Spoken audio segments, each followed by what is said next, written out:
Hi అండి, welcome back to మహిబాబుతో ముచ్చట్లు. ఇడ్లీ సాంబార్, ఇడ్లీ పల్లి చట్నీ ఇలాంటి కాంబినేషన్సే తింటున్నారా డైలీ? అయితే కొత్తగా నేను చెప్పినట్టు ఈ చట్నీతో ఇడ్లీ తినేయండి.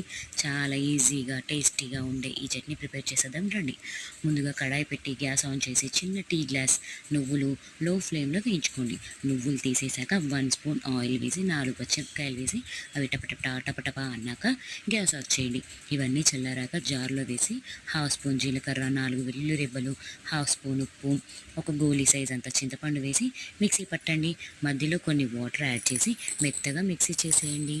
తర్వాత ఆ చట్నీని వేరే బౌల్లోకి తీసుకొని తాలింపు వేసుకుంటే అంతే, చాలా టేస్టీగా చట్నీ రెడీ అయిపోతుంది. మార్నింగ్ ఎంత ఇష్టంగా బ్రేక్ఫాస్ట్ చేస్తే ఆ డే అంత హ్యాపీగా ఉంటామని నా ఫీలింగ్. మరి మీరేమంటారు? ఇంకా ఇలాంటి వాటి కోసం లైక్ చేసి, షేర్ చేసి, కామెంట్ చేయండి. సబ్స్క్రైబ్ చేసుకోవడం మర్చిపోకండి please. Thank you for all.